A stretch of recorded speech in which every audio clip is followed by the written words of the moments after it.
Hello বন্ধুরা, কেমন আছো সবাই? আজ আমরা দেখব ওয়ান পিস টিভি সিরিজের সিজন 2-র শেষ 4টে এপিসোডের গল্প। আগের ভিডিওটা যেখানে শেষ হয়েছিল, এই গল্পটা ঠিক তার পরের থেকেই শুরু হয়। আর আগের ভিডিওর শেষে আমরা দেখেছিলাম নামি, ভিভি আর জোরোকে বারোকুয়াক্সের লোকেরা বন্দি বানিয়ে নিয়েছে।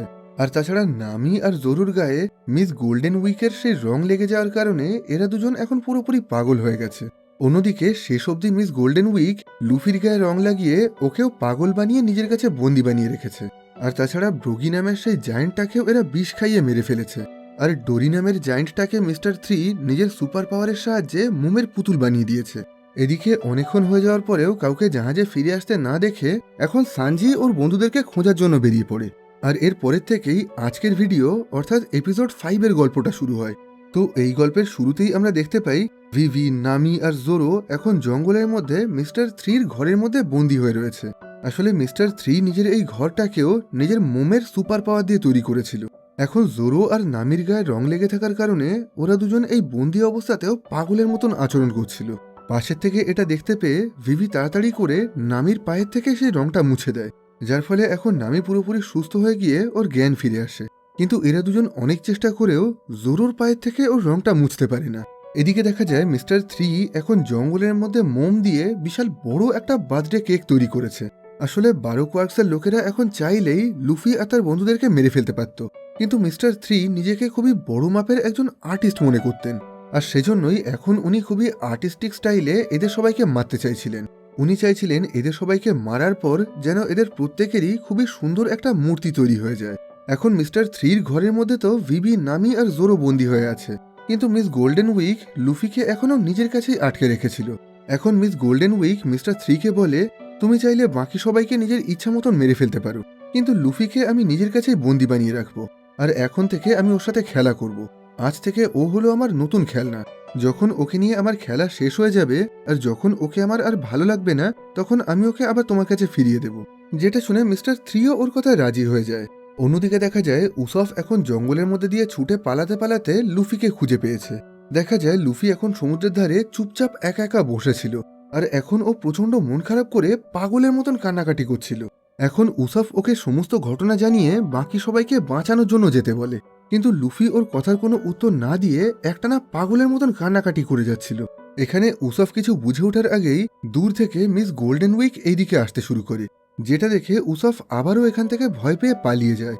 এখন ও সাহায্যের জন্য জঙ্গলের মধ্যে চারিদিকে সানজিকে খুঁজতে শুরু করে, কিন্তু অনেক চেষ্টা করার পরেও ও সানজিকে কোথাও খুঁজে পায় না। যে কারণে এখন ও খুবই অসহায়ভাবে ব্রোগি নামের সেই জায়েন্টটার মৃতদেহের পাশে গিয়ে কান্নাকাটি করতে শুরু করে। আর তখনই ব্রোগির জ্ঞান ফিরে এসে ও আবার উঠে বসে, যেটা দেখে উসফ তো খুবই খুশি হয়ে ওকে জড়িয়ে ধরে। আসলে এতক্ষণ ধরে উসফ আর বাকি সবাই মনে করেছিল ব্রোগি হয়তো মারা গেছে। আসলে ব্রোগির জীবন অনেক শক্ত ছিল। এই সমস্ত ছোটখাটো ঘটনায় ও একটু আহত হয়ে গেলেও ওকে মারা এতটা সহজ ছিল না। এখন উসফ ব্রোগিকে সমস্ত ঘটনা জানিয়ে বলে, আমার বন্ধুদেরকে বাঁচানোর জন্য তুমি আমাকে সাহায্য করো।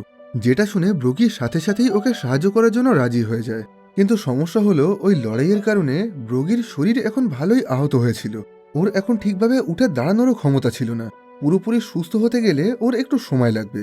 সেজন্য এখন ব্রোগি উসফকে বলে, আমি তো যেতে পারছি না, তবে তুমি তোমার বন্ধুদেরকে বাঁচাও। আমি জানি তুমি অনেক সাহসী, আর তুমি চেষ্টা করলে ঠিক নিজের বন্ধুদেরকে বাঁচাতে পারবে। এখানে ব্রোগি আরও নানা রকমভাবে উসফকে মোটিভেট করতে থাকে। আর এই কথাগুলো শোনার পর ভিতু উসফও এখন নতুন করে লড়াই করার একটা সাহস ফিরে পায়। এখন ও আবারও লুফিকে বাঁচানোর জন্য চলে যায়। এদিকে দেখা যায় মিস গোল্ডেন উইক এখন লুফির সাথে বসে পুতুল পুতুল খেলা করছিল। এখন মিস গোল্ডেন উইক মাঝে মাঝেই লুফির মুখের পুরানো রং মুছে দিয়ে সেখানে নতুন নতুন রং লাগিয়ে ওর মুডটাকে বারবার চেঞ্জ করে দিচ্ছিল। আসলে মিস গোল্ডেন উইকের কাছেও ডেভিল ফ্রুটের সুপার পাওয়ার ছিল। ওর সুপার পাওয়ার হলো ওর কাছে থাকা এই সমস্ত রং। ওর কাছে থাকা এই রঙগুলোকে যদি কোনো মানুষের শরীরে লাগিয়ে দেওয়া যায়, তাহলে সাথে সাথেই সেই মানুষটার মুড পুরোপুরি চেঞ্জ হয়ে যাবে, আর সে কোনোভাবে নিজেকে নিয়ন্ত্রণ করতে পারবে না। ওর কাছে বিভিন্ন আলাদা আলাদা রকমের রং ছিল। এই যেমন ওর সবুজ রং যে কোনো মানুষকেই প্রচণ্ড শান্ত আর নিস্তেজ করে দেবে। নীল রং লাগলে যে কোনো মানুষই প্রচণ্ড উদাস হয়ে গিয়ে কান্নাকাটি করতে শুরু করবে। হলুদ রং লাগার ফলে যে কোনো মানুষ যে কোনো পরিস্থিতিতেই পাগলের মতন হাসাহাসি করবে। আবার লাল রঙের ফলে যে কোনো মানুষই প্রচণ্ড পরিমাণে রেগে যাবে। ওর কাছে থাকা এক একটা রঙের কারণেই মানুষের মুড এক এক রকমভাবে বদলে যাবে। আর একটু আগে ওর এই রঙের কারণেই জোরো আর নামিও পুরোপুরি পাগল হয়ে গেছিল। এখন মিস গোল্ডেন উইক লুফিকে পুরোপুরি নিজের বশে করে নিয়ে ওকে বলে, তোমার সাথে আমি অনেক খেলা করেছি, এখন আমার আর ভালো লাগছে না, এবার তুমি যাও, সমুদ্রের জলের মধ্যে গিয়ে ডুবে মারা যাও। এখন লুফি অনিচ্ছা সত্ত্বেও ওর কথা শুনে বাধ্য হয়ে সমুদ্রের গভীরের দিকে এগিয়ে যেতে শুরু করে। কিন্তু ঠিক সেই মুহূর্তেই ওখানে উসফ এসে লুফিকে বাঁচানোর জন্য সমুদ্রের দিকে ছুটে চলে যায়। আর সেখানে যাওয়ার পথে ও মিস গোল্ডেন উইকের রঙের প্লেটে লাথি মেরে সেটাকে উড়িয়ে দেয়, যার ফলে এখন সেই রঙের প্লেটটা উড়তে উড়তে মিস গোল্ডেন উইকের মুখে এসেই লেগে যায়। এর ফলে এখন ওর মুখে একসাথে সব রকম রং লেগে গেছিল। আর এর ফলে এখন মিস গোল্ডেন উইক হাসি, দুঃখ, রাগ, কষ্ট, উদাসী সব রকম ফিলিংস একসাথে ফিল করতে শুরু করেছিল। আর এই অবস্থায় ও কোনোভাবেই নিজেকে কন্ট্রোল করতে পারছিল না। এদিকে উসফও এখন সমুদ্রের জল থেকে লুফিকে বাঁচিয়ে ওপরে তুলে আনে। এদিকে দেখা যায় মিস্টার 3 জঙ্গলের মধ্যে মোমের সাহায্যে যে বিশাল বড় বার্থডে কেক বানিয়েছিল, এখন সেই কেকের ওপরেই ও ভিভি, নামি আর জোরোকে বন্দি বানিয়ে ওই কেকের ওপরে থাকা মোমবাতিতে আগুন ধরিয়ে দেয়, যার ফলে এখন ওই বাতির ওপর থেকে মোমগুলো গলে গলে ফোটা ফোটা করে এদের সবার গায়ের ওপরে পড়ছিল। আসলে এইভাবেই এখন মিস্টার 3 এদের তিনজনকে মারার আগে এদের খুবই সুন্দর মূর্তি তৈরি করতে চাইছিল, যাতে এরা মারা যাওয়ার পরেও মিস্টার 3-র আর্টটাকে সবাই সারা জীবন মনে রাখে। এখন পুরোপুরি মোমের মূর্তি তৈরি হওয়ার আগে ও জোরোর পায়ের থেকে সেই রংটাকে মুছে দেয়, যার ফলে এখন জোরোরও পুরোপুরি জ্ঞান ফিরে এসেছিল। কিন্তু এই অবস্থায় এখন এদের তিনজনের পক্ষে কিছুই করার ছিল না। এখন এরা তিনজন একটু একটু করে মোমের মূর্তিতে পরিণত হচ্ছিল। আর সামনে দাঁড়িয়ে মিস্টার 3, মিস ভ্যালেন্টাইন আর মিস্টার 5 এই ঘটনাটা দেখে খুবই এনজয় করছিল। এদিকে দেখা যায় সানজি এখন সবাইকে খুঁজতে খুঁজতে জঙ্গলের মধ্যে মিস্টার 3 তৈরি করা সেই মোমের ঘরটা খুঁজে পেয়েছে, যে ঘরের মধ্যেই একটু আগে ভিভি, নামি আর জোরোকে বন্দি বানিয়ে রাখা হয়েছিল। এখন এই ঘরের মধ্যে চারিদিকে খোঁজাখুঁজি করতে করতেই মিস্টার 3-র টেলিফোনে একটা কল আসে, যে কলটা করেছিল মিস্টার 0। আসলে মিস্টার 0 এখন এটা জানার জন্য ফোন করেছিল যে মিস্টার 3 এখন ওর মিশন কমপ্লিট করে এদের সবাইকে মেরে ফেলেছে কিনা।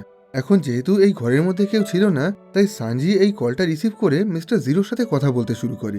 সানজি বলে, আপনি একদমই চিন্তা করবেন না, আপনার মিশনটা কমপ্লিট হয়ে গেছে, আমি সবাইকে মেরে ফেলেছি। যেটা শুনে প্রথমের দিকে মিস্টার 0 মনে করেছিল এই কথাগুলো হয়তো মিস্টার 3 বলছে। সেজন্য এখন মিস্টার 0 বলেন, ঠিক আছে, তুমি সত্যি সত্যি মিশনটা কমপ্লিট করেছো কিনা সেটা চেক করার জন্য আমি আনলাকিজদেরকে ওখানে পাঠাচ্ছি। আনলাকিজদের কাজ হলো সমস্ত জায়গায় গিয়ে এটা চেক করে দেখা যে মিস্টার 0 তার এজেন্টদেরকে যে সমস্ত মিশনগুলো দিয়েছে সেগুলোকে আদেও তারা সত্যি সত্যি কমপ্লিট করেছে কিনা। এখন এখানে যে দুজন আনলাকিজদেরকে পাঠানো হয়েছিল তাদের নাম ছিল মিস্টার 13 আর মিস ফ্রাইডে। মিস্টার 13 ছিল একজন হিংস্র বিড়াল আর মিস ফ্রাইডে ছিল একটা লড়াকু শকুন। এখন এই আনলাকিজ দুটো এই জায়গায় সানজিকে দেখে ওর সাথে মারামারি করতে শুরু করে দেয়। এদের দুজনকে দেখতে ছোট হলেও এরা দুজনেই খুবই শক্তিশালী ছিল, আর সেজন্যই সানজিকে বহু কষ্ট করে এদের দুজনকে হারাতে হয়। এখন এই আনলাকিজ দুটোকে মেরে ফেলার পর সানজি ফোনের ওপারে থাকা মিস্টার 0-কে বলে, আপনি যাদের দুজনকে এখানে পাঠিয়েছিলেন আমি তাদেরকে মেরে ফেলেছি, আর আপনার মিশনটাও এখনো কমপ্লিট হয়নি, কারণ আমি আমার বন্ধুদেরকে বাঁচিয়ে আপনার সমস্ত এজেন্টদেরকে মেরে ফেলবো। এই কথা শুনে মিস্টার 0 প্রচন্ড রেগে যায়। এখন ও বুঝতে পারে এতক্ষণ ধরে ও মিস্টার 3 মনে করে যার সাথে কথা বলছিল সেটা আসলে অন্য কেউ। এদিকে সানজি এখন নিজের বন্ধুদেরকে খোঁজার জন্য এই ঘর থেকে বেরিয়ে পড়ে। তবে এই ঘরের বাইরেই সানজি একটা ইটার্নাল পোজ খুঁজে পায়। এই ইটার্নাল পোজের সাহায্যেই এখন এই দুজন আনলাকিস এদেরকে খুঁজতে খুঁজতে এই দ্বীপে এসেছিল। এখন সানজি এটাকে নিজের কাছে গুছিয়ে রেখে দেয়। এদিকে দেখা যায় লুফি আর উসফ এখন ভিভি, নামি আর জোরোকে বাঁচানোর জন্য চলে এসেছে, কিন্তু এতক্ষণে এরা তিনজনেই পুরোপুরিভাবে মোমের পুতুল হয়ে গেছিল, যার মানে আর কিছুক্ষণের মধ্যেই এরা তিনজন মারা যাবে। সেজন্য এখন মিস্টার 3 আর এদের সাথে লড়াই না করে ওই জায়গা থেকে ছুটে পালিয়ে যায়, যেটা দেখে লুফিও ওর পিছন পিছন ছুটতে শুরু করে, যার ফলে এখন মিস ভ্যালেন্টাইন আর মিস্টার 5-এর সামনে উসফ পুরোপুরি একা পড়ে গেছিল। এখন উসফের কাছে তো কোনো পাওয়ার ছিল না। এদিকে মিস ভ্যালেন্টাইন আর মিস্টার 5-এর কাছে ডেভিল ফ্রুটের শক্তি ছিল। এখন উসফ তো সরাসরি এদেরকে লড়াইতে হারাতে পারবে না, তাই ও একটু বুদ্ধি করে চলে। ও সেই মোমবাতির তৈরি বার্থডে কেকের সামনে দাঁড়িয়েই মিস ভ্যালেন্টাইনের কাছে মার খেতে শুরু করে। আর প্রতিবার মার খাওয়ার পরেই ও মিস ভ্যালেন্টাইনকে রাগিয়ে দিয়ে বলে, তোমার মধ্যে তো একটুও ক্ষমতা নেই, তুমি মারার পরেও আমার একটুও লাগছে না। যে কথা শুনে মিস ভ্যালেন্টাইন খুবই রেগে গিয়ে নিজের হাতের ওজন 100 কেজিরও বেশি বাড়িয়ে নিয়ে সেই ভারী হাত দিয়েই উসফকে ঘুষি মারতে শুরু করে। আর এখন সেই ঘুষির আঘাতেই লোহার থেকেও শক্ত সেই মোমটায় ফাটল ধরে সেটা ভেঙে যেতে শুরু করে। আর এভাবেই সমস্ত মোমে ফাটল ধরে এখন ভিভি, নামি আর জোরো নিজেদের মোমের মূর্তি ভেঙে বাইরে বেরিয়ে আসে। এখন এরা সবাই মিলেই মিস ভ্যালেন্টাইন আর মিস ফাইভকে মেরে হারিয়ে দেয়। এমনকি জোরো তো এখন মিস্টার ফাইভকে পুরোপুরি মেরেই ফেলে। কিন্তু এই ঘটনায় উসফ অতিরিক্ত মার খেয়ে প্রচণ্ড আহত হয়ে গেছিল। এদিকে দেখা যায় মিস্টার থ্রি এখন লুফির থেকে পালানোর চেষ্টা করছে। তবে জঙ্গলের মধ্যে দিয়ে পালানোর সময় ও অনেকবার নানা রকমভাবেই লুফিকে বোকা বানানোর চেষ্টা করে। রাস্তা দিয়ে পালাতে পালাতে ও মাঝে মাঝেই জঙ্গলের মধ্যে নিজের মতন দেখতে বেশ অনেক মোমের মূর্তি তৈরি করে রাখছিল, যেগুলোকে দেখে কোনটা আসল আর কোনটা নকল কিছুই বোঝা যাচ্ছিল না। কিন্তু শেষ অবধি অনেক চালাকি করার পরেও লুফি মিস্টার থ্রিকে খুঁজে বের করে ওকে মেরে ওর দাঁত মুখ ফাটিয়ে ওকে অজ্ঞান করে দেয়। এরপর লুফি ডোরি নামের সেই জায়েন্টটাকেও বাঁচিয়ে দেয়, যাকে একটু আগেই মিস্টার থ্রি মোমের পুতুল বানিয়ে দিয়েছিল। এখন অবশেষে এরা সবাই মিলে 12 কোয়ার্কসের সমস্ত মেম্বারদেরকে হারিয়ে দিয়েছিল। আর সেই একই সাথে ওরা ব্রোগি আর ডোরি নামের সেই দুজন জায়েন্টকেও বাঁচিয়ে দিয়েছিল। আর তাছাড়া এখন এদের কাছে একটা ইটার্নাল পোজও ছিল, যেটার সাহায্যে এরা সবাই নিজেদের জাহাজ নিয়ে সরাসরি ভিভির রাজ্য অর্থাৎ আলাবাস্তা আইল্যান্ডের উদ্দেশ্যে বেরিয়ে পড়ে। এখন ডোরি আর ব্রোগি নামের সেই দুজন জায়েন্টও এদেরকে বিদায় জানানোর জন্য সমুদ্রের ধারে এসেছিল। আর এখানে একে অপরকে জীবিত আর সুস্থ অবস্থায় দেখে এরা দুজনেই খুবই খুশি হয়। এখন লুফি আর ওর বন্ধুরা এদেরকে বিদায় জানিয়ে নিজেদের নতুন সফরে বেরিয়ে পড়ে। তবে সমুদ্রে কিছু দূর যাওয়ার সাথে সাথেই এদের জাহাজের সামনে বিশাল বড় একটা দানব আকৃতির গোল্ডফিশ চলে আসে। তবে সেই গোল্ডফিশটা এদের কোনো ক্ষতি করার আগেই ব্রোগি আর ডোরি নিজেদের অস্ত্রের সুপার পাওয়ারের সাহায্যে ওই দ্বীপ থেকেই এই গোল্ডফিশটাকে মেরে ফেলে, যার ফলে লুফি আর ওর বন্ধুরা সুরক্ষিত আর নিরাপদভাবে এই দ্বীপ থেকে বেরিয়ে যেতে পারে। এদিকে এই বিশাল গোল্ডফিশটাকে মারার পর এখন ডোরি আর ব্রোগিরও মনে পড়ে যায় আজ থেকে 100 বছর আগে ওদের মধ্যে কী কারণে লড়াই শুরু হয়েছিল। আর এখন এই বিষয়টা নিয়েই আবারও এদের দুজনের মধ্যে ঝামেলা বেঁধে যায়, যে লড়াইটা হয়তো আবারও আগামী বহু বছর ধরে চলবে। অন্যদিকে দেখা যায় মিস্টার থ্রি আর মিস ভ্যালেন্টাইন এখনও বেঁচে আছে, তবে এই মুহূর্তে এরা দুজনেই খুবই গুরুতরভাবে আহত হয়েছিল। এখন মিস ভ্যালেন্টাইন মিস্টার থ্রির ওপরে খুবই রেগেছিল। মিস ভ্যালেন্টাইন বলে, আমরা চাইলে খুব সহজেই ওদেরকে মেরে ফেলতে পারতাম, কিন্তু তোমার এই ফালতু আর্টের জন্য ওরা আমাদের হাত থেকে বেঁচে পালিয়ে গেছে। আর যেহেতু এই পুরো ভুলটা তুমি করেছো, তাই এখন আমি মিস্টার জিরোকে এই ব্যাপারে সবকিছু জানিয়ে দেব।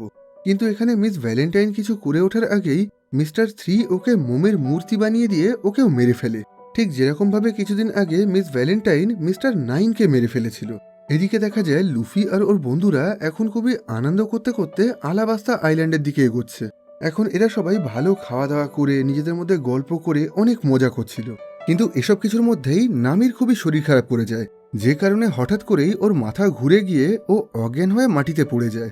আর এরপর আগামী 4 দিন ধরে ও এভাবেই অজ্ঞান হয়ে থাকে। 4 দিন পর যখন ওর জ্ঞান ফেরে তখন দেখা যায় ওর একটা হাত পুরোপুরি কালো হয়ে যেতে শুরু করেছে। দেখে মনে হচ্ছিল নামির এই হাতের থেকে যেন ওর পুরো শরীরে বিষ ছড়িয়ে পড়ছে। এখন জ্ঞান ফেরার সাথে সাথেই নামি প্রচণ্ড দুর্বল হয়ে আবারও ঘুমিয়ে পড়ে। এখন নামির শরীরে অনেক জ্বর হয়েছিল আর ওর পুরো শরীরটাই খুবই অসুস্থ হয়েছিল। ওকে এই অবস্থায় দেখে ওর বন্ধুরা খুবই চিন্তায় পড়ে যায়। এখন লুফি আর বাকি সবাই খুব ভালোভাবেই বুঝতে পারে এই মুহূর্তে নামির এতটাই শরীর খারাপ হয়ে গেছে যে ওকে পুরোপুরি সুস্থ করে তোলার জন্য এদের একটা ডাক্তারের প্রয়োজন।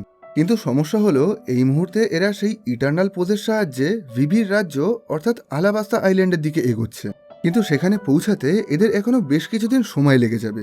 তাই এখন ভিভি ঠিক করে নেয় এই মুহূর্তে ওরা আলাবাস্তা আইল্যান্ডে না গিয়ে ওদের সবচেয়ে কাছাকাছি থাকা যে কোনো একটা আইল্যান্ডের দিকে চলে যাবে, যাতে সেখানে গিয়ে ওরা ভালোভাবে নামির চিকিৎসা করাতে পারে। আর একটু খোঁজাখুঁজি করার পরেই ওরা ড্রাম কিংডম নামের এই আইল্যান্ডে পৌঁছে যায়।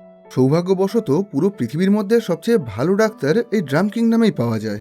কিন্তু সমস্যা হলো বিগত বহু বছর ধরে এই ড্রাম কিংডমের সঙ্গে ভিভির রাজ্য অর্থাৎ আলাবাস্তার একটা ঝামেলা চলে আসছে। এই দুটো রাজ্যের মধ্যেই রাজনৈতিক সম্পর্ক একদমই ভালো ছিল না। আর সেজন্যই এখন ভিভিকে এই আইল্যান্ডের সবার কাছ থেকেই নিজের আসল পরিচয়টা গোপন করে রাখতে হবে। কারণ এই রাজ্যের রাজা, যার নাম ওয়াপল, সে যদি কোনোভাবে জানতে পারে ভিভি আর তার বন্ধুরা ওদের রাজ্যে এসেছে, তাহলে ওয়াপল হয়তো ভিভি আর ওর বন্ধুদেরকে মেরে ফেলবে। এখন এরা সবাই আস্তে আস্তে সেই ড্রাম কিংডমের দিকে এগোতে শুরু করে। আর এখান থেকেই আমাদেরকে 10 বছর আগের একটা ঘটনা দেখানো হয়। আসলে আজ থেকে 10 বছর আগে ভিভি যখন ছোট ছিল তখন এই গ্র্যান্ড লাইনের সমস্ত বড় বড় রাজ্যের রাজাদেরকে নিয়ে একটা মিটিং করা হয়। সেই মিটিংয়ের মধ্যেই সমস্ত রাজ্যের রাজারা তাদের রাজ্যকে আরও সুরক্ষিত করে নিজেদের প্রজাদেরকে ভালো রাখার জন্য আলোচনা করছিল। আর সেখানেই ওরা ড্র্যাগন নামের সেই লোকটাকে নিয়েও আলোচনা করে যে কিছুদিন আগেই লুফি আর সানজিকে লকডাউন শহরে ক্যাপ্টেন স্মোকারের হাত থেকে বাঁচিয়েছিল। আসলে ড্র্যাগন নাকি সমস্ত সংগ্রামী আর বিপ্লবী লোকদেরকে নিয়ে নিজের একটা বড় দল তৈরি করছে। আর এখন বিশ্ব সরকার মনে করছে পরবর্তীকালে ড্র্যাগন হয়তো তার এই দল নিয়ে গ্র্যান্ড লাইনের সমস্ত রাজ্যে ঝামেলা বাঁধাবে। এখানে এই আলোচনায় সমস্ত রাজ্যের রাজাদের মধ্যে ভিভির বাবা অর্থাৎ আলাবাসা রাজ্যের রাজা আর ড্রাম কিংডমের রাজা ওয়াপল এরা দুজনেই ছিল। এখন ওয়াপল হঠাৎ করেই বলে, আমার রাজ্যের কোনো প্রজা যদি ড্রাগনের সাথে মিলে আমার সাথে ঝামেলা করতে আসে তাহলে আমি সবাইকে মেরে ফেলবো, আমি আমার রাজ্যের কোনো প্রজাকে ছাড়বো না। যেটা শুনে ভিভির বাবা অর্থাৎ আলাবাস্তার রাজা ওয়াপলকে বলে, তুমি একদমই ভালো রাজা না, তুমি নিজের রাজ্য শাসন করতে পারো না, তুমি একজন স্বার্থপরের মতন শুধু নিজের চিন্তা করো। কিন্তু তোমার বাবা খুবই ভালো একজন রাজা ছিলেন। এই কথা শুনে ওয়াপল প্রচণ্ড রেগে যায়, কারণ ও নিজের বাবাকে একদমই পছন্দ করতো না। আর ও মনে করতো ও নিজেই হলো পৃথিবীর সবচেয়ে মহান রাজা। সেজন্যই এখন ও আলাবাস্তা রাজ্যের রাজার ওপরে প্রচণ্ড রেগে গিয়ে ঝামেলা করতে করতে ওই মিটিং থেকে বেরিয়ে আসে। আর ওখান থেকে বাইরে বেরোনোর সাথে সাথে ও পাশেই একটা জায়গায় বাচ্চা ভিভিকে দাঁড়িয়ে থাকতে দেখে, যেটা দেখে ওয়াপল রেগে গিয়ে ভিভির গালে প্রচণ্ড জোরে একটা চড় মারে। আসলে এখন ও ভিভির বাবার রাগটা ছোট্ট ভিভির ওপর দিয়ে বের করতে চাইছিল। এখন ভিভিকে মারার সাথে সাথেই ওর বডিগার্ড অর্থাৎ ইগ্রাম খুবই রেগে গিয়ে ওয়াপলের সাথে ঝামেলা করতে শুরু করে। আর খুব তাড়াতাড়ি এই ঝামেলাটা হয়তো খুবই ভয়ঙ্কর বড় একটা আকার ধারণ করত। কিন্তু তার আগেই ছোট্ট ভিভি খুবই বুদ্ধি করে ওয়াপলকে বলে, আমাকে ক্ষমা করবেন, আমি দেখতে পাইনি আপনি পিছন দিক দিয়ে আসছিলেন। এখন যেহেতু ভিভি কোনো কিছু না করা সত্ত্বেও সবার সামনে নিজের ভুল স্বীকার করে নিয়েছিল, তাই ওয়াপল আর কোনোভাবেই ঝামেলা করার সুযোগ পায় না। সেদিন ভিভি নিজের বুদ্ধির সাহায্যে ওই দুটো রাজ্যের মধ্যে বিশাল বড় একটা ঝামেলা হওয়াটাকে আটকে দিয়েছিল। এরপর আমাদেরকে আবার বর্তমান সময়ের ঘটনা দেখানো হয়। দেখা যায় এখন ভিভি, লুফি আর বাকি সবাই অসুস্থ নামিকে নিয়ে সেই ড্রাম কিংডমে পৌঁছে গেছে। কিন্তু সেখানে যাওয়ার সাথে সাথেই ওই গ্রামের সমস্ত লোকজন হঠাৎ করেই এদের ওপরে গুলি চালাতে শুরু করে, যার মধ্যে থেকে ভিভির হাতে একটা গুলি লেগে ও একটু আহত হয়ে যায়। আসলে দূর থেকে লুফিদের জাহাজ দেখে এই গ্রামের মানুষরা বুঝতে পেরেছিল এরা সবাই পাইরেটস। আর এখন এই গ্রামের মানুষরা মনে করেছিল লুফি আর তার বন্ধুরা হয়তো এই গ্রামে লুটপাট চালানোর জন্য এসেছে। এখন লুফি, জোরো আর সানজি এদের সাথে ঝামেলা করতে চাইছিল। কিন্তু ভিভি আরও একবার নিজের বুদ্ধির পরিচয় দিয়ে লুফি আর বাকি সবাইকে শান্ত করে ওই গ্রামের মানুষদের সামনে মাটিতে বসে হাত জড়ো করে বলে, আমরা এখানে লুট করার জন্য আসিনি, আমাদের একজন সঙ্গী খুবই অসুস্থ, তাকে সুস্থ করার জন্য আমাদের একজন ডাক্তার প্রয়োজন, আপনারা শুধু তাকে একটু বাঁচিয়ে দেন। এই কথা শুনে এখন গ্রামের মানুষরা সবকিছু বুঝতে পেরে এদের সবাইকে ভিতরে ঢোকার অনুমতি দিয়ে দেয়। ভিতরে যাওয়ার পর এদের সাথে ডলটন নামের এই লোকটার পরিচয় হয়। ডলটন হলো এই গ্রামের সেনাপতি। আর এখন ও আর এই গ্রামের সমস্ত সাধারণ মানুষরা মিলে এই গ্রামটাকে পাহারা দিচ্ছিল। আসলে কিছুদিন আগেই ব্ল্যাক বিয়ার্ড নামের বেশ কিছু পাইরেটরা এই ড্রাম কিং নামে হামলা করে এখানে লুটপাট চালাতে শুরু করেছিল। এই ব্ল্যাক বিয়ার্ড পাইরেটরা খুবই শক্তিশালী ছিল। এরা অনেকগুলো জাহাজ নিয়ে এসে এই পুরো রাজ্যটাকেই চারিদিক দিয়ে ঘিরে ধরে, যেটা দেখে এই রাজ্যের রাজা অর্থাৎ ওয়াপল খুবই ভয় পেয়ে গিয়ে নিজের সমস্ত সেনাবাহিনী আর এই রাজ্যের সমস্ত ডাক্তারদেরকে নিয়ে এখান থেকে পালিয়ে যায়। ওয়াপল নিজের রাজ্যবাসীদেরকে মরার জন্য ছেড়ে দিয়ে শুধুমাত্র নিজের জীবন বাঁচাতে চাইছিল। এদিকে দেখা যায় ওয়াপল নিজের রাজ্য থেকে পালিয়ে এখন দূরে একটা সুরক্ষিত জায়গায় লুকিয়ে আছে। আর সেখানেই ওর সাথে মিস অল সানডে দেখা করতে আসে। যেহেতু ওয়াপলের সাথে আলাবাস্তা রাজ্যের একটা শত্রুতা চলছিল, তাই ওয়াপল এখন আলাবাস্তা রাজ্যটাকে পুরোপুরি ধ্বংস করে দিতে চাইছিল। আর এই কাজের জন্যই ও বারোক ওয়ার্কস অর্গানাইজেশনের সাহায্য নেয়। ওয়াপল নিজের রাজ্যের রাজকোষ থেকে এই বারোক ওয়ার্কস অর্গানাইজেশনকে বেশ অনেকটা টাকা দিয়েছিল। আর সেই টাকার বিনিময়ে বারোক ওয়ার্কসের সদস্যরা আলাবাস্তা রাজ্যে অনেক উস্কানিমূলক কাজকর্ম করে ওই রাজ্যের সাধারণ মানুষের সাথে ওখানকার রাজার ঝামেলা বাঁধিয়ে ওখানে একটা গৃহযুদ্ধ তৈরি করতে চাইছিল, যাতে এই গৃহযুদ্ধের কারণে আলাবাস্তা রাজ্যের সরকার আর ওই রাজ্যের রাজার ক্ষমতা পুরোপুরি নষ্ট হয়ে যায়। যেহেতু ওয়াপল বারোক ওয়ার্কস সংগঠনকে প্রতি মাসেই বেশ অনেকটা করে টাকা দেয়, তাই এখন বারোক ওয়ার্কস অর্গানাইজেশনের তরফ থেকে ওয়াপলকে ধন্যবাদ জানানোর জন্য মিস অল সানডে ওকে একটা ডেভিল ফ্রুট উপহার দেয়। আর ওয়াপলও অতিরিক্ত ক্ষমতার লোভে সেই ডেভিল ফ্রুটটা খেয়ে নেয়। ওয়াপল নিজের রাজ্য ছেড়ে পালিয়ে আসার পর সেই ব্ল্যাক বিয়ার্ড পাইরাটরা ড্রাম কিংডমে বেশ অনেকদিন ধরে লুটপাট চালায়। পরবর্তীকালে ওই পাইরাটটা যখন চলে যায়, তারপর থেকেই ডাল্টন এই রাজ্যের সমস্ত সাধারণ মানুষদের সাথে মিলে এই রাজ্যটাকে বাকি সমস্ত পাইরেটসদের থেকে পাহারা দিয়ে যাচ্ছে। এখন গ্রামে ঢোকার পর লুফি আর ওর বন্ধুরা জানতে পারে ওয়াপল এই রাজ্য থেকে পালানোর আগে এই রাজ্যের সমস্ত ডাক্তারদেরকেও নিজের সাথে জোর করে বন্দি বানিয়ে ধরে নিয়ে গেছে। এখন এই পুরো রাজ্যে শুধুমাত্র একজন ডাক্তার আছে, কিন্তু সেই ডাক্তারটাকে এই গ্রামের মানুষরা একদমই পছন্দ করে না। সেই জন্য ওই ডাক্তারটা এই গ্রামের বাইরে থাকা একটা পাহাড়ের ওপরে থাকে। কিন্তু সমস্যা হলো ওই পাহাড়ের ওপরে ওঠার একটাই রাস্তা রয়েছে, আর ওই রাস্তাটা পাহাড়ের পিছন দিক দিয়ে বেশ অনেকটা লম্বা পথ ঘুরে গেছিল। ওই পথ দিয়ে পাহাড়ের ওপরে পৌঁছাতে এদের একদিনেরও বেশি সময় লেগে যাবে, কিন্তু নামির কাছে এত সময় ছিল না। এখন ওর শরীর খুবই অসুস্থ হয়ে পড়েছিল, যেটা দেখে লুফি ঠিক করে নেয় ও অসুস্থ নামিকে নিজের পিঠে বেঁধে নিয়ে ওই খাড়াই পাহাড় বেয়ে শর্টকাটে তাড়াতাড়ি করে ওপরে উঠে যাবে। এখন লুফির এই প্ল্যান শুনে সানজিও ওর সঙ্গে যাওয়ার জন্য রাজি হয়ে যায়, আর ঠিক করা হয় এরা যতক্ষণ অবধি নামিকে সুস্থ করে নিয়ে আসছে ততক্ষণ জোরো, উসফ আর ভিভি এই গ্রামেই অপেক্ষা করবে। এখন প্ল্যান মতন লুফি আর সানজি নামিকে নিয়ে পাহাড় বেয়ে ওপরে উঠতে শুরু করে। তবে এই পথটা মোটেও সহজ ছিল না। এমনিতেই ওই পাহাড়টা প্রচণ্ড খাড়াই ছিল, আর তার উপরে অতিরিক্ত ঠান্ডা আর বরফের কারণে সেখানকার পরিবেশও প্রচণ্ড ভয়ঙ্কর হয়ে গেছিল। এই অবস্থায় পাহাড়ের বেশ অনেকটা ওপরে উঠে একটা সময় সানজি সেখান থেকে পিছলে নিচে পড়ে যাচ্ছিল, কিন্তু লুফি নিজের পাওয়ারের সাহায্যে কোনো রকমের সানজিকে বাঁচিয়ে বহু কষ্ট করে নামিকে নিয়ে পাহাড়ের ওপরে উঠে যায়। তবে এই কাজটা করতে গিয়ে এরা এতটাই দুর্বল হয়ে গেছিল যে পাহাড়ের ওপরে ওঠার সাথে সাথেই এরা সবাই অতিরিক্ত দুর্বল হয়ে অজ্ঞান হয়ে মাটিতে পড়ে যায়। অন্যদিকে দেখা যায় ক্যাপ্টেন স্মোকার আর তাশিগি এখন ভাইস অ্যাডমিরাল গার্পের কথা মতন বারো কোয়াক্সের সদস্যদেরকে ধরার সেই মিশনে রয়েছে। এখন এদের কাজ ছিল বারো কোয়াক্সের যে কোনো একজন সদস্যকে জীবিত অবস্থায় ধরে তার কাছ থেকে বারো কোয়াক্সের সমস্ত প্ল্যান সম্পর্কে জানা। কিন্তু পুরো গ্র্যান্ড লাইনে অনেক তল্লাশি চালানোর পরেও এরা কাউকেই খুঁজে পায় না। সেজন্য এখন এরা দুজন হতাশ হয়ে এই জিনিসটা রিপোর্ট করার জন্য একটা মেরিন কমিউনিকেশন আউটপোস্টে চলে আসে।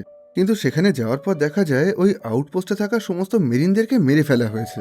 প্রথমের দিকে এসব কিছু দেখে ক্যাপ্টেন স্মোকার আর তাশিগি মনে করেছিল লুফি আর ওর বন্ধুরা হয়তো এই কাজগুলো করেছে, কিন্তু একটু খোঁজাখুঁজি করার পর ওই আউটপোস্টের ভিতরে ওরা বারো ক্রাক্সের দুজন সদস্যকে দেখতে পায়, যাদের মধ্যে থেকে একজনের নাম ছিল মিস থার্সডে আর একজনের নাম ছিল মিস্টার 11। এখন ক্যাপ্টেন স্মোকার আর তাশিগি মিলে ওদের দুজনকেই হারিয়ে দেয়। এমনকি ক্যাপ্টেন স্মোকার তো মিস থার্সডেকে পুরোপুরি মেরেই ফেলে। এরপর ক্যাপ্টেন স্মোকার আর তাশিগি মিলে মিস্টার 11-এর কাছ থেকে ওদের সমস্ত প্ল্যান জানার চেষ্টা করে, কিন্তু মিস্টার 11 এদেরকে কোনোভাবে কিছুই জানাতে চাইছিল না। যে কারণে একটা সময় ক্যাপ্টেন স্মোকার মিস্টার 11কে অতিরিক্ত টর্চার করতে করতে ওকে পুরোপুরি অজ্ঞান করে দেয়। এখন ক্যাপ্টেন স্মোকার লক্ষ্য করে এরা দুজন মিলে এই পুরো মেরিন কমিউনিকেশন সেন্টারটাকেই ধ্বংস করে দিয়েছে, আর এখানে থাকা সমস্ত ফোনগুলোকেও নষ্ট করে দিয়েছে, যাতে মেরিনরা কোনোভাবেই একটা ক্যাম্প থেকে অন্য ক্যাম্পে যোগাযোগ না করতে পারে। কিন্তু সৌভাগ্যবশত এরা দুজন যে সমস্ত ফোনগুলোকে নষ্ট করেছিল তার মধ্যে থেকে একটা ফোন পুরোপুরি খারাপ হয়নি, সেটা বেশ অনেকটা ভালো অবস্থায় ছিল। আসলে এখানে ফোন হিসাবে শামুকের মতন দেখতে এক ধরনের প্রাণী ব্যবহার করা হতো। এখন ক্যাপ্টেন স্মোকার ঠিক করে যদি এই অর্ধেক ভাঙা আহত টেলিফোনটাকে কোনোভাবে বাঁচানো যায় তাহলে সেটার সাহায্যেই হয়তো বারো কোয়াক্সের কোনো গোপন প্ল্যান সম্পর্কে জানা যেতে পারে, কারণ এই জায়গাটাকে পুরোপুরি ধ্বংস করার আগে এরা দুজন এই ফোনের সাহায্যেই নিজেদের বস অর্থাৎ মিস্টার জিরোর সাথে যোগাযোগ করেছিল। আর এখন ক্যাপ্টেন স্মোকার আর তাশিগি এই ফোনটাকে ঠিক করে এদের বলা সেই শেষ কথাটাকে জানতে চাইছিল।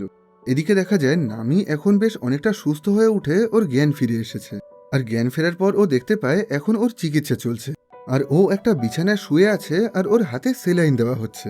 এখানে কোনো কিছু ভালোভাবে বুঝে ওঠার আগেই ও একটা ছোট্ট রেনডিয়ারকে দেখতে পায়, যে দুপায়ে হাঁটাচলা করে কথা বলছিল আর নামির চিকিৎসা করছিল। এই রেনডিয়ারটার নাম ছিল চপার। এখন নামিকে সুস্থ হয়ে যেতে দেখে চপার খুবই ভয় পেয়ে গিয়ে পাশে একটা জায়গায় লুকানোর চেষ্টা করে, আর ঠিক তখনই সেখানে ডক্টরিন নামের এই মহিলা চলে আসেন। ইনিই ছিলেন এই গ্রামের শেষ আর একমাত্র ডাক্তার, আর এখন এই নামি আর ওর বন্ধুদের চিকিৎসা করে ওদেরকে সুস্থ করে তুলেছিল। ডক্টরিন জানায় ওই লিটিল গার্ডেনে যাওয়ার পর সেখান থেকে নামির শরীরে কোনো প্রাচীন আর বিষাক্ত একটা পোকা কামড়ে দিয়েছিল, যে কারণে ওর পুরো শরীরে আস্তে আস্তে বিষ ছড়িয়ে পড়ে ও খুবই অসুস্থ হয়ে গেছিল। তবে এখন ডক্টরিন আর চপার মিলে নামির চিকিৎসা করে ওকে ওষুধ দিয়ে সুস্থ করে তুলেছে, তবে ওর পুরোপুরি সুস্থ হয়ে উঠতে এখনও বেশ কিছুটা সময় লেগে যাবে। এদিকে এই পাহাড়ের ওপরে উঠতে গিয়ে সানজির বুকের বেশ কিছু হাড় ভেঙে গেছিল, আর লুফিও অতিরিক্ত ঠান্ডার কারণে অজ্ঞান হয়ে গেছিল। তবে এখন ডক্টরিন আর চপার মিলে তাদেরকেও সুস্থ করে তুলেছিল। আগামী কিছুক্ষণের মধ্যে তাদের দুজনেরও জ্ঞান ফিরে আসে। এখন নামিকে সুস্থ অবস্থায় দেখে লুফি আর সানজি দুজনেই খুবই খুশি হয়। তবে সেই একই সাথে ওখানে দুপায়ে হাঁটাচলা করা আর কথা বলতে পারা ছোট্ট রেনডিয়ার অর্থাৎ চপারকে দেখে এরা দুজনেই খুবই অবাক হয়ে যায়। এখন এরা দুজন চপারের সম্পর্কে ভালোভাবে জানতে চাইছিল, কিন্তু চপার খুবই ভীতু স্বভাবের ছিল। ও যে কোনো নতুন মানুষদেরকে দেখলেই তাদের থেকে অনেক দূরে গিয়ে লুকিয়ে থাকার চেষ্টা করত, আর এখনও ও লুফি আর সানজিকে দেখেও ঠিক তেমনটাই করছিল। যদিও লুফি আর সানজি চপারের সাথে কথা বলার অনেক চেষ্টা করছিল, কিন্তু অতিরিক্ত ভয় পাওয়ার কারণে চপার কোনোভাবেই এদের সামনে আসতে চাইছিল না। একটা সময় ওই ঘরের মধ্যে ঘোরাঘুরি করতে করতে লুফি একটা বাক্সের মধ্যে থেকে একটা পাইরেটদের পতাকা দেখতে পায়। এখন লুফি সেই পতাকাটাকে খুলে ভালোভাবে দেখতে চাইছিল, কিন্তু তখনই ভীতু চপার এদের সামনে এসে বলে, এই পতাকাটা আমার কাছে খুবই স্পেশাল, তোমরা কেউই এটাকে হাত দেবে না। এই কথা বলেই চপার সেই পতাকাটা নিয়ে ওখান থেকে চলে যায়। এটা দেখার পর এখন লুফি আর সানজি দুজনেই খুবই অবাক হয়ে গেছিল, আর এখন ওদের চপারের সম্পর্কে জানার আগ্রহটাও অনেক বেড়ে গেছিল। সেজন্য সেই রাতে খাওয়া দাওয়া করার সময় লুফি আর সানজি মিলে ডক্টরিনের কাছে চপারের ব্যাপারে জানতে চায়। আর এখন ডক্টরিনও এদেরকে চপারের পুরো জীবন কাহিনীটা শোনাতে শুরু করে। আর এখান থেকেই আমাদেরকে বেশ কিছু বছর আগের একটা ঘটনা দেখানো হয়। আজ থেকে বেশ কিছু বছর আগে এই রাজ্যের রাজা অর্থাৎ ওয়াপল এই রাজ্যের সমস্ত ডাক্তারদেরকে জোর করে ধরে নিজের কাছে বন্দি বানিয়ে রাখছিল, আর কোনো ডাক্তার এই কাজের বিরোধিতা করলে তাদেরকে মেরে ফেলা হচ্ছিল। সেই সময় ওয়াপলের সেনাবাহিনীরা পুরো রাজ্যে তল্লাশি চালিয়ে সমস্ত ডাক্তারদেরকে খুঁজে খুঁজে তাদেরকে বন্দি বানিয়ে নেয়। কিন্তু দুজন ডাক্তার সমস্ত সৈনিকদের থেকে পালিয়ে বহু কষ্ট করে জঙ্গলের মধ্যে এসে লুকিয়েছিল। সেই দুজন ডাক্তারের মধ্যে থেকে একজন ছিলেন ডক্টরিন নিজেই, আর অন্য ডাক্তারটার নাম ছিল ডক্টর হিরলুক। আর এখনের এই গল্পটা হলো ডক্টর হিরলুক আর চপারের। ডক্টর হিরলুক যখন সমস্ত সৈনিকদের থেকে পালিয়ে জঙ্গলের মধ্যে এসে লুকিয়েছিল, সেখানেই উনি আহত চপারকে দেখতে পান। এই রাজ্যের সৈনিকরা চপারকে একটা গুলি করে ওকে খুবই আহত করে দিয়েছিল, কিন্তু চপার কোনো রকমে নিজের জীবন বাঁচিয়ে সেখান থেকে এই জঙ্গলের মধ্যে পালিয়ে আসে। এখন ডক্টর হিরলুক আহত চপারের চিকিৎসা করে ওকে সুস্থ করে তুলতে শুরু করে। যদিও প্রথমের দিকে ডক্টরকে দেখে চপার খুবই ভয় পেয়ে গেছিল, কিন্তু ডক্টর হিরলুক কোনো রকমে চপারের সাথে বন্ধুত্ব করে ওর চিকিৎসা করার জন্য ওকে নিজের বাড়িতে নিয়ে আসেন। সমস্ত সৈনিকদের হাত থেকে বাঁচার জন্য ডক্টর হিরলুক জঙ্গলের মধ্যেই নিজের একটা ছোট বাড়ি তৈরি করেছিলেন। এখন উনি সেখানেই বেশ কিছুদিন ধরে চপারের চিকিৎসা করে ওকে সুস্থ করে তোলেন। এসব কিছুর মধ্যে একদিন চপার হঠাৎ করেই ডক্টর হিরলুকের সঙ্গে কথা বলতে শুরু করে দেয়, যেটা দেখে প্রথমের দিকে ডক্টর হিরলুক খুবই অবাক হয়ে গেছিলেন। উনি চপারকে বলেন, তুমি যখন কথা বলতে পারো তাহলে এতদিন আমার সঙ্গে কথা বলোনি কেন? চপার একটু ভয়ে ভয়ে বলে, আগের দিন আমি যখন গ্রামের মানুষদের সঙ্গে কথা বলতে গেছিলাম তখন তারা আমাকে গুলি করে দিয়েছিল, আর সেজন্যই তারপর থেকে আপনার সাথে কথা বলতেও আমার খুবই ভয় লাগছিল। এখন ডক্টর হিরলুক চপারকে বলেন, তুমি আসলে কি? তোমাকে দেখতে রেন্ডিয়ারের মতন, কিন্তু তুমি মানুষের মতন কথা বলতে পারো, মানুষের মতন হাঁটাচলা করতে পারো, আর তুমি অন্যান্য রেন্ডিয়ারদের তুলনায় আকারে অনেক ছোট। চপার বলে, আগে আমি একটা রেন্ডিয়ারই ছিলাম, কিন্তু একদিন আমি জঙ্গলের মধ্যে খুবই অদ্ভুত দেখতে একটা ফল খেয়ে ফেলি, আর তারপর থেকেই আমি এরকম হয়ে গেছি। যেটা শুনে ডক্টর হিরলুক বুঝতে পারেন চপার আসলে ভুল করে একটা ডেভিল ফুড খেয়ে ফেলেছিল, আর সেজন্যই তারপর থেকে ওর কাছে অনেক সুপার পাওয়ার এসে ওর পুরো শরীরটাই চেঞ্জ হয়ে গেছে। চপার বলে, ওই ফল খেয়ে আমার শরীরটা এইরকম হয়ে যাওয়ার পর থেকেই আমার পরিবারের বাকি রেন্ডিয়াররাও আমাকে পুরোপুরি আলাদা করে দিয়েছে। তারপর থেকেই আমার পরিবার, আমার বন্ধু বান্ধব কেউই আমার সাথে মিশতে চাইছে না, আমি পুরোপুরি একা হয়ে গেছি, এখন আমার যাওয়ারও কোনো জায়গা নেই। এই কথা শুনে ডক্টর হিরলুকের খুবই মায়া হয়, সেজন্য উনি চপারকে নিজের কাছেই রেখে দেন। এরপর আগামী 1 বছর ধরে ওরা দুজন একসাথেই থাকে। এই 1 বছরের মধ্যেই ওদের দুজনের মধ্যে খুব ভালো বন্ধুত্ব হয়ে যায়। ডক্টর হিরলুক এখন চপারকে নিজের ছেলের মতন ভালোবাসতেন, আর চপারের কাছে ডক্টর হিরলুকই ছিল ওর একমাত্র পরিবার।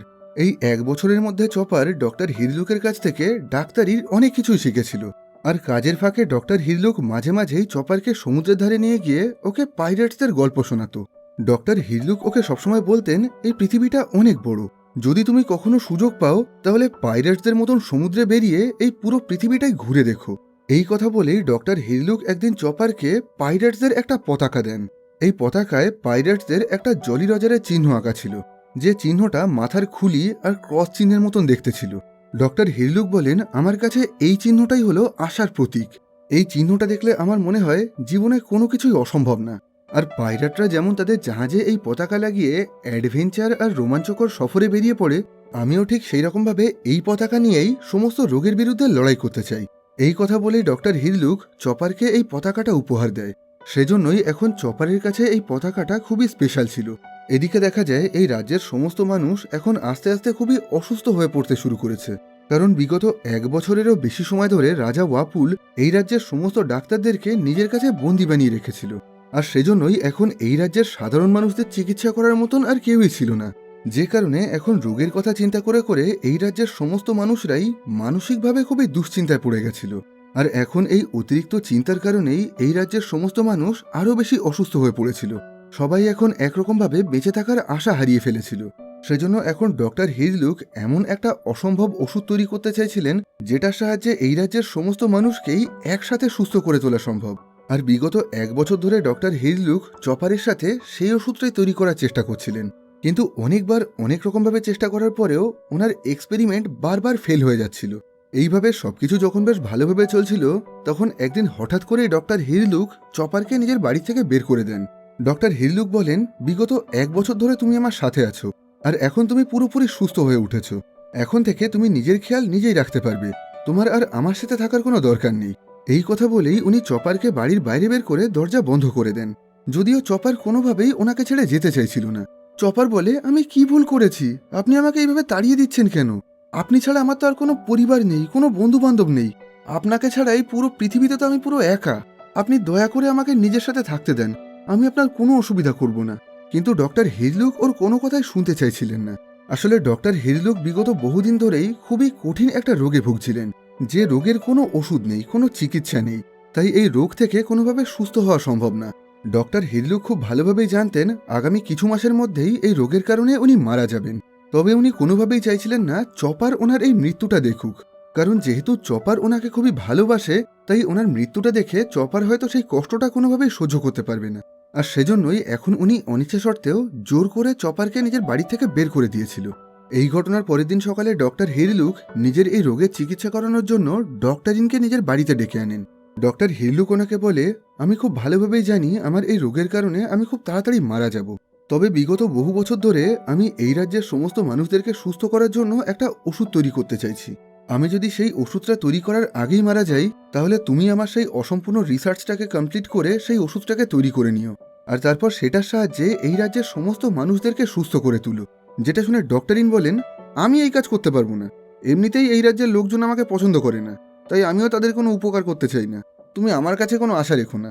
যেটা শুনে ডক্টর হিরলুক খুবই হতাশ হয়ে গিয়ে বলেন, আমি শুনেছি এই রাজ্যে কোথাও নাকি একটা জাদুগরি মাশরুম পাওয়া যায়। গ্রামের মানুষ বলে সেই মাশরুমের সাহায্যে নাকি যে কোনো মানুষের সমস্ত রোগ ঠিক হয়ে যেতে পারে।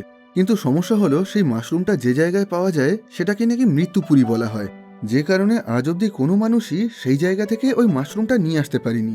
যেটা শুনে ডক্টরিন বলেন, এসব কিছুই বাজে কথা, সম্পূর্ণ ভুল ধারণা। পৃথিবীতে এমন কোনো মাশরুম নেই যেটার সাহায্যে সমস্ত রোগ ঠিক হয়ে যেতে পারে। এখানে ডক্টর হিরলুক আর ডক্টরিন যখন নিজেদের মধ্যে এই কথাগুলো বলছিল, তখন বাইরে থেকে চপার লুকিয়ে লুকিয়ে জানলা দিয়ে এদের সমস্ত কথাগুলো শুনছিল। এখন ও কাউকে কিছু না জানিয়ে ডক্টরকে বাঁচানোর জন্য সে মাশরুমটা আনার জন্য চলে যায়। এদিকে এই ঘটনার পর ডক্টর হিরলুক আগামী বেশ কিছুদিন ধরে বহু কষ্ট করে রিসার্চ করে সেই ওষুধটাকে তৈরি করে ফেলেন, যে চমৎকারী ওষুধের সাহায্যে এই রাজ্যের সমস্ত অসুস্থ মানুষকে একবারে সুস্থ করে দেওয়া সম্ভব। কিন্তু এতদিনে ওনার শরীর আরও বেশি খারাপ হয়ে গেছিল। এসব কিছুর মধ্যে একদিন চপার একটা মাশরুম নিয়ে ডক্টর হিরলুকের কাছে ফিরে আসে। দেখা যায় চপারের পুরো শরীরে অনেক আঘাত লেগে ও খুবই আহত হয়ে গেছিল। এতদিন পর চপারকে দেখে ডক্টর হিরলুক তো খুবই খুশি হয়। এখন চপার ওনাকে বলে, আপনার আর কোনো চিন্তা নেই, আপনি পুরোপুরি সুস্থ হয়ে উঠবেন। আপনাকে বাঁচানোর জন্য আমি মৃত্যুপুরী থেকে সেই মাশরুমটা নিয়ে এসেছি, এটা খেলেই আপনি এখন সুস্থ হয়ে উঠবেন। চপার কাঁদতে কাঁদতে বলে, আপনাকে আমার জন্য বেঁচে থাকতে হবে। আমিও আপনার মতন একজন ডাক্তার হতে চাই, আমিও অসুস্থ মানুষদের সেবা করতে চাই। আপনি কি আমাকে ডাক্তারি শেখাবেন?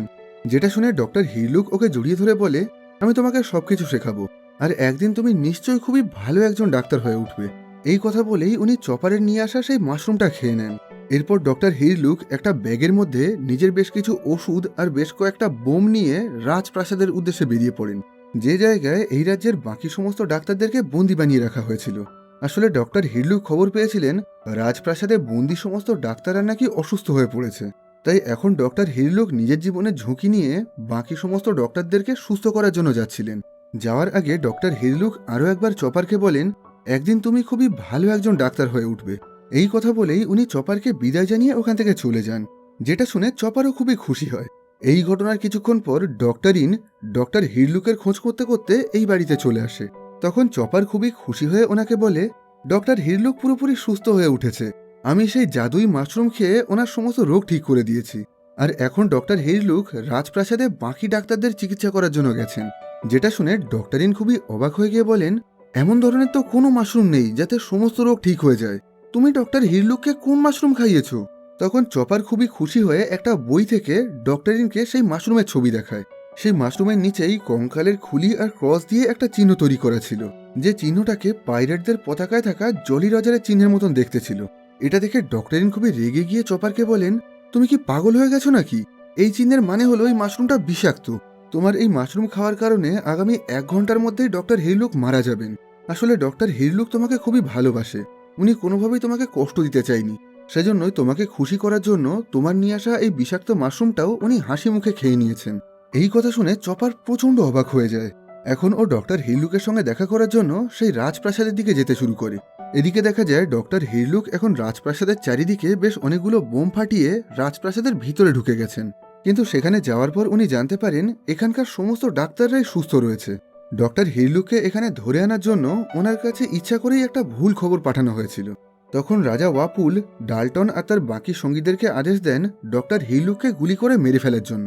যেটা শুনে ডক্টর হেইলুক বলেন, তোমরা আমাকে কি মারবে? আমি এমনিতেই একটা মরণ রোগে ভুগছি, আর তার উপরে এখন আমি একটা বিষাক্ত মাশরুম খেয়েছি, যার ফলে আর কিছুক্ষণের মধ্যে আমি এমনিই মারা যাব। তাই এখন তোমরা আমাকে মেরে ফেললেও আমার স্বপ্ন সারা জীবন বেঁচে থাকবে। আমার স্বপ্ন হলো এই রাজ্যের সমস্ত অসুস্থ মানুষদেরকে সুস্থ করে তোলা, আর আমি সবাইকে সুস্থ করার সেই ওষুধটা তৈরি করে ফেলেছি। যেটা শুনে ডল্টন খুবই অবাক হয়ে গিয়ে বলে, আপনি কি সত্যি বলছেন? আপনি সত্যি এই রাজ্যের সমস্ত মানুষদেরকে বাঁচাতে পারবেন? ডক্টর হারলক বলেন, হ্যাঁ, আমার ওষুধ এই রাজ্যের সবাইকে সুস্থ করে তুলবে। এই কথা বলেই উনি নিজের কোটের পকেট থেকে দুটো বোম বের করেন। এরপর উনি ডাল্টনকে বলেন, আর কিছুক্ষণ পরেই আমাকে খুঁজতে খুঁজতে এখানে আমার ছেলে আসবে। আমার ছেলেকে অনেকটা রাক্ষসের মতন দেখতে। তুমি যেন আমার ছেলের কোনো ক্ষতি করো না, তাকে সুরক্ষিতভাবে এখান থেকে চলে যেতে দিও। এই কথা বলেই ডক্টর হিরলক নিজের কাছে থাকা সেই বোম দুটো ফাটিয়ে আত্মহত্যা করেন। এদিকে দেখা যায় চপারও এখন ডক্টরকে খুঁজতে খুঁজতে সেই রাজপ্রাসাদে চলে এসেছে। তবে এখন ও ছোট থেকে বেশ বড় একটা মনস্টারে পরিণত হয়ে গেছে। আসলে সেই ডেভিল ফুটের শক্তির কারণে চপার মাঝে মাঝেই ছোট থেকে বড় হয়ে নিজের শরীরের আকার পরিবর্তন করতে পারত। এখন রাজপ্রাসাদে আসার সাথে সাথেই ও ডল্টনের মুখোমুখি হয়। প্রচণ্ড রাগে, দুঃখে, কষ্টে চপার এখানে সবাইকেই মেরে ফেলতে চাইছিল। কিন্তু তখন ডল্টন ওকে বুঝিয়ে বলে, এখানে ঝামেলা করে তোমার কোনো লাভ হবে না, তুমি এখান থেকে ফিরে যাও। মারা যাওয়ার আগে উনি আমাকে বলে গেছেন তোমার যেন কোনো ক্ষতি না হয়, তুমি যেন সুস্থভাবে বেঁচে থাকতে পারো। তাই তোমার বাবার শেষ ইচ্ছা পূরণ করে তুমি এখান থেকে চলে যাও আর সুস্থভাবে বেঁচে থাকো। এই কথা শুনে চপার এখন কাঁদতে কাঁদতে ওখান থেকে ফিরে যায়। আর এই দিনের পর থেকেই চপার ডক্টরিনের সঙ্গে থাকতে শুরু করে, আর এখানে থেকে ও ডক্টরিনের কাছ থেকেই ডাক্তারি শিখতে শুরু করে। এখন চপারের এই কাহিনীটা শোনার পর লুফি, নামি, সানজি এদের প্রত্যেকেরই খুবই মন খারাপ হয়ে যায়।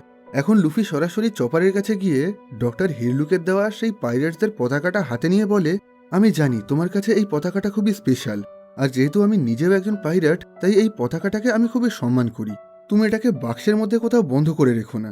এই কথা বলেই ও পতাকাটাকে ওই ঘরের একটা উঁচু দেয়ালে টাঙিয়ে দেয়, যেটা দেখে এখন চপারও খুবই খুশি হয়ে লুফির সাথে বন্ধুত্ব করে নেয়। এদিকে দেখা যায় নিচে এখন ভিভি, জোরো আর উসফ এদের ফিরে আসার জন্য অপেক্ষা করছিল। এখন অপেক্ষা করতে করতে ভিভি এই পুরো গ্রামে ঘুরে গ্রামের মানুষদের সাথে গল্প করছিল, আর জোরো আর উসফ এখন ডাল্টনের সঙ্গে এই গ্রামটা পাহারাদারি করছিল। তখনই ওরা দূরের জঙ্গলের মধ্যে থেকে বেশ অনেকটা ধোঁয়া বেরোতে দেখে। এখন ডল্টন সেই জিনিসটা দেখার জন্য একা একাই জঙ্গলের মধ্যে চলে যায়। কিন্তু তখনই জঙ্গলের ভিতর থেকে দুজন লুকিয়ে লুকিয়ে ডল্টনের গায়ে হঠাৎ করে বেশ কিছু তীর মেরে ওকে পুরোপুরি আহত করে দেয়। আসলে এই দুজন রাজা ওয়াপলের হয়ে কাজ করত। এখন ওরা আহত ডাল্টনকে ধরেই ওয়াপলের কাছে নিয়ে যায়। এখন ওয়াপল হাসতে হাসতে ডাল্টনকে বলে, আমি আমার রাজ্যটা নেওয়ার জন্য এখানে ফিরে এসেছি। এখন থেকে আমি আবার এই রাজ্যে রাজত্ব করব। যেটা শুনে ডাল্টন বলে, তুমি তো আমাদের রাজা না? তুমি তো এই রাজ্যের সমস্ত সাধারণ মানুষকে ব্ল্যাকবিয়ার্ড পাইরেটদের সামনে মরার জন্য ফেলে রেখে এখান থেকে পালিয়ে গেছিলে।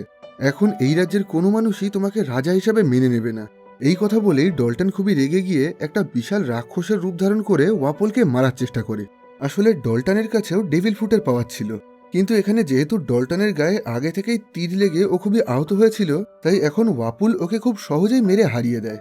ওয়াপুল বলে, এখন আমার কাছে ডেভিল ফুটের শক্তি আছে, এখন আমাকে আর কেউই আটকাতে পারবে না। এই কথা বলেই ও নিজের হাতে থাকা একটা অস্ত্র কামড়ে কামড়ে খেয়ে নেয়। ওয়াপল বলে, এখন আমার পুরো শরীরটাই একটা কারখানা হয়ে গেছে, আমি পৃথিবীর যে কোনো জিনিসকেই খেয়ে নিয়ে সেটাকে নিজের ইচ্ছা মতন একটা অস্ত্রে পরিণত করতে পারি।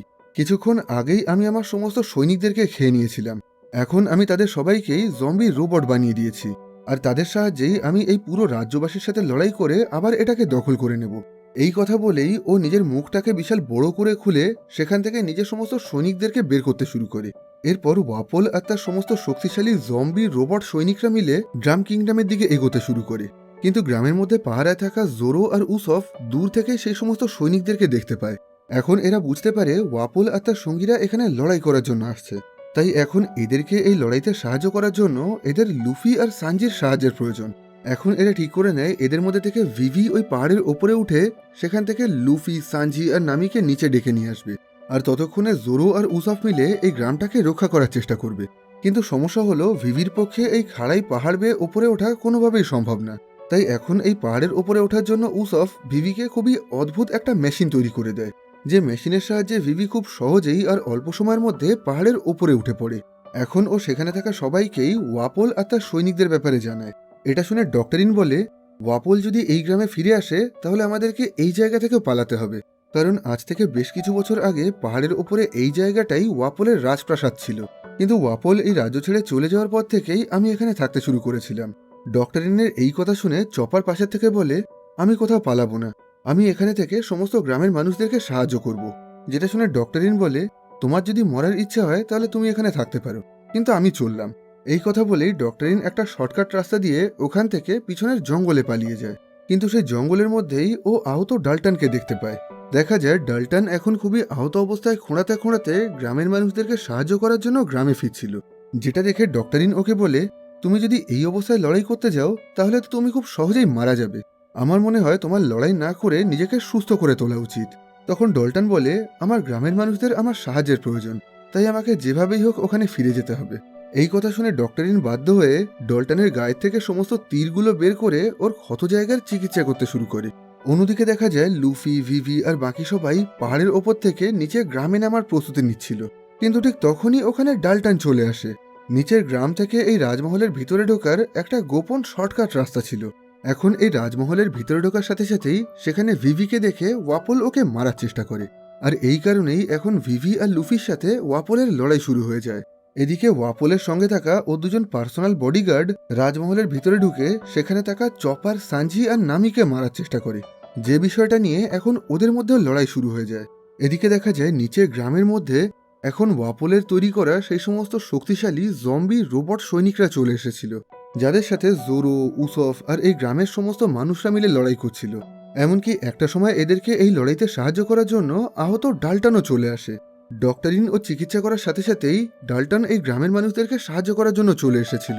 এখন এরা সবাই মিলে ওয়াপলের তৈরি এই অদ্ভুত সৈনিকদেরকে মারার চেষ্টা করে, কিন্তু অনেকবার অনেক রকমভাবে মারার পরেও এই সৈনিকরা কোনোভাবেই মরছিল না। এরা প্রত্যেকেই প্রচণ্ড শক্তিশালী ছিল, আর এদের শরীর থেকে বিভিন্ন ধরনের অস্ত্র বেরিয়েছিল। গ্রামের মানুষ এদেরকে আগুনে পুড়িয়ে, গুলি মেরে, বোম মেরে, তলোয়ার দিয়ে কেটে কোনোভাবেই মারতে পারছিল না। এদিকে দেখা যায় চপার আর সানজি মিলে ওয়াপলের সেই দুজন বডিগার্ডকে মেরে ফেলেছে। এরপর ওরা দুজনও ওয়াপলকে হারানোর লড়াইতে লুফি আর ভিভিকে সাহায্য করার জন্য চলে আসে। এখন এরা চারজন মিলে একসাথে ওয়াপলকে হারানোর চেষ্টা করছিল, কিন্তু দেখা যায় ওয়াপল এতটাই শক্তিশালী ছিল যে এরা চারজন মিলে ওকে কোনোভাবেই হারাতে পারছিল না। কিন্তু অনেকক্ষণ ধরে চেষ্টা করার পর শেষ অবধি একটা সময় ওরা বহু কষ্ট করে ওয়াপলকে হারিয়ে দেয়। আর ওয়াপল হেরে যাওয়ার সাথে সাথেই নিচে গ্রামের মধ্যে ওর তৈরি করা সমস্ত জম্বি রোবটিক সৈনিকরাও পুরোপুরি সুস্থ আর স্বাভাবিক হয়ে ওঠে। এখন ওয়াপলের সমস্ত সৈনিকদের শরীর থেকেও সব শক্তি চলে গিয়ে তারা পুরোপুরি সুস্থ আর স্বাভাবিক হয়ে উঠেছিল। কিছুক্ষণ আগে অবধিও এরা সবাই ওয়াপলের নিয়ন্ত্রণে ছিল আর ওর নির্দেশ মেনেই কাজ করছিল। কিন্তু ওয়াপল হেরে যাওয়ার সাথে সাথেই এরা সবাই ওয়াপলের নিয়ন্ত্রণ থেকে বাইরে বেরিয়ে আসে। আর এর সাথে সাথেই এখন এই সমস্ত সৈনিকরা গ্রামবাসীদের সামনে হার মেনে নেয়। এখন ওয়াপল হেরে যাওয়ার পর এত বছর ধরে ওর কাছে বন্দি থাকা সমস্ত ডাক্তাররাও পুরোপুরি মুক্ত হয়ে গেছিল। অবশেষে এখন লুফি আর ওর বন্ধুরা ওয়াপলকে হারিয়ে এই পুরো ড্রাম কিংডম রাজ্যটাকেই বাঁচিয়ে দিয়েছিল, যে কারণে এখন ডল্টন আর ডক্টরিন দুজনেই লুফি আর ওর বন্ধুদেরকে ধন্যবাদ জানায়। এদিকে এতক্ষণে নামিও পুরোপুরি সুস্থ হয়ে উঠেছিল, তাই এখন এরা সবাই আবার নিজেদের নতুন সফরের জন্য বেরিয়ে পড়তে পারবে। তবে এখান থেকে যাওয়ার আগে ওরা চপারকেও নিজেদের সাথে যেতে বলে, যেটা শুনে চপারও খুবই খুশি মনে এদের সাথে যাওয়ার জন্য রাজি হয়ে যায়। এখন ওর ডক্টরিনকে বিদায় জানিয়ে সারা জীবনের মতন এই রাজ্যটা ছেড়ে লুফিদের সাথে জাহাজে করে পুরো পৃথিবীটা ঘুরে দেখার জন্য বেরিয়ে পড়ে। একটা সময় ঠিক যেমনটা ওকে ডক্টর হিরলুক করতে বলেছিল। আর এখন অবশেষে ডক্টর হিরলুককে ছাড়াও চপারের বেশ আরও অনেকগুলো নতুন বন্ধু হয়েছিল, যারা প্রত্যেকেই চপারকে সত্যিকারের মন থেকে ভালোবাসত। এদিকে দেখা যায় পাহাড়ের ওপরে রাজমহল থেকেই ডক্টরিন আর ডল্টন মিলে ডক্টর হিরলুকের তৈরি করা সেই ওষুধটাকে কামানের সাহায্যে পুরো রাজ্যের আকাশে ছড়িয়ে দেয়, যার ফলে মুহূর্তের মধ্যেই ওই রাজ্যের আকাশে থাকা সমস্ত মেঘের রং চেঞ্জ হয়ে গেছিল। আসলে এটা সেই ওষুধ ছিল যেটাকে মারা যাওয়ার আগে ডক্টর হিরলুক তৈরি করেছিলেন। আর এই ওষুধের সাহায্যেই এই রাজ্যের সমস্ত অসুস্থ মানুষকে সুস্থ করে তোলা সম্ভব। এখন মেঘের থেকে বৃষ্টির মতন এই ওষুধটা রাজ্যের চারিদিকে ছড়িয়ে পড়তে শুরু করে, যে দৃশ্যটা দেখতেই খুবই অসাধারণ লাগছিল। এখন ডক্টরিন, ডাল্টন, সমস্ত রাজ্যবাসী এই দৃশ্যটা দেখে খুবই খুশি হয়। এমনকি জাহাজে করে যাওয়ার সময় লুফি, চপার আর ওদের বন্ধুরাও দূর থেকে এই দৃশ্যটা দেখতে পায়। এটা দেখে এদের প্রত্যেকেরও খুবই ভালো লাগে। কিন্তু চপারের এসব কিছু দেখে ডক্টর হিরলুকের কথা মনে পড়ে যায়, যে কারণে ও প্রচণ্ড কান্নায় ভেঙে পড়ে। কিন্তু তখনই জোরো ওকে নিজের কাঁধে তুলে নিয়ে ওকে শান্ত করে দেয়। এই ঘটনার পরের দিন সকালে লুফি আর ওর বন্ধুরা নিজেদের নতুন মেম্বার অর্থাৎ চপারকে নিয়ে খুবই আনন্দ আর মজা করছিল। কিন্তু সেখানে ভিভির খুবই মন খারাপ ছিল। ও বলে, আর কিছুদিন পরেই তো আমরা আলাবাস্তা পৌঁছে যাব। সেখানে যাওয়ার পর আমাকে আমার রাজ্যটা বাঁচাতে হবে, আর তোমরা আমাকে ছেড়ে দিয়ে ওয়ান পিস খোঁজার জন্য বেরিয়ে যাবে। তোমাদের থেকে আলাদা হওয়ার এই কথাটা ভেবেই আমার খুবই মন খারাপ করছে। যেটা শুনে লুফি বলে, কে বললো আমরা তোমাকে এত সহজে ছেড়ে দেব? আলাবাস্তায় পৌঁছানোর পর আমরা সেখানে বারোক ওয়ার্কসের লোকদের সাথে লড়াই করে তোমার রাজ্যটাকে তাদের থেকে স্বাধীন করে দেব। তারপর আমরা ওয়ান পিস খোঁজার জন্য বেরোবো। এই কথাটা শুনে ভিভি তো খুবই আনন্দ পায়। এখন ভিভি বলে, তোমরা যদি আমাকে সাহায্য করতে চাও তাহলে তোমাদের সবাইকে বারোক ওয়ার্কসের সম্পর্কে বেশ কিছু তথ্য জানতে হবে। যে তথ্যগুলো জানার জন্য আমি আর ইগ্রাম গোপনভাবে বারোক ওয়ার্কসে জয়েন করেছিলাম। এখন ভিভি এদেরকে বারোক ওয়ার্কসের সমস্ত গোপন তথ্য জানাতে শুরু করে। এদিকে দেখা যায় ক্যাপ্টেন স্মোকার আর তাশিগি সেই মেরিন আউটপোস্টে থাকা ভাঙা টেলিফোনটাকে ঠিক করে নিয়েছে, যে টেলিফোনের সাহায্যে মিস্টার ইলেভেন আর মিস ওয়েন্সডে শেষবারের মতন মিস্টার জিরোর সাথে কথা বলেছিল। এখন ক্যাপ্টেন স্মোকার আর তাশিগি ওদের সেই গোপন কনভারসেশনগুলো শুনতে শুরু করে। আর এখান থেকেই এরা দুজন জানতে পারে মিস্টার জিরোর দলে অর্থাৎ বারোক ওয়ার্কসে নৌসেনার কোনো বড় অফিসারও যুক্ত রয়েছে। এদিকে সবশেষে আমরা দেখতে পাই মিস অল সানডে আর মিস্টার জিরো মিলে এখন আলাবাস্তা রাজ্যে আক্রমণ করার প্ল্যান করছে। এখানেই আমরা প্রথমবারের জন্য মিস্টার জিরোর আসল চেহারা আর ওর আসল নামটা জানতে পারি। মিস্টার জিরোর আসল নাম ছিল স্যার ক্রোকোডাইল। আর এই ইনফরমেশনের সাথে সাথেই ওয়ান পিসের সিজন 2 গল্পটা এখানেই শেষ হয়। তো আজকের মতন এই ভিডিওটাকে এখানেই শেষ করছি। এই ভিডিও সম্পর্কে আপনাদের যে কোনো রকম মতামত আপনারা কমেন্ট বক্সে জানাতে পারেন। ভিডিওটা ভালো লাগলে এটাকে লাইক করতে পারেন, খারাপ লাগলে ডিসলাইক করতে পারেন, আর ইচ্ছা হলে ভিডিওটাকে নিজের বন্ধুদের সাথে শেয়ারও করতে পারেন। আবার খুব তাড়াতাড়ি দেখা হবে পরবর্তী ভিডিওতে। ততক্ষণের জন্য ভালো থাকবেন, সুস্থ থাকবেন।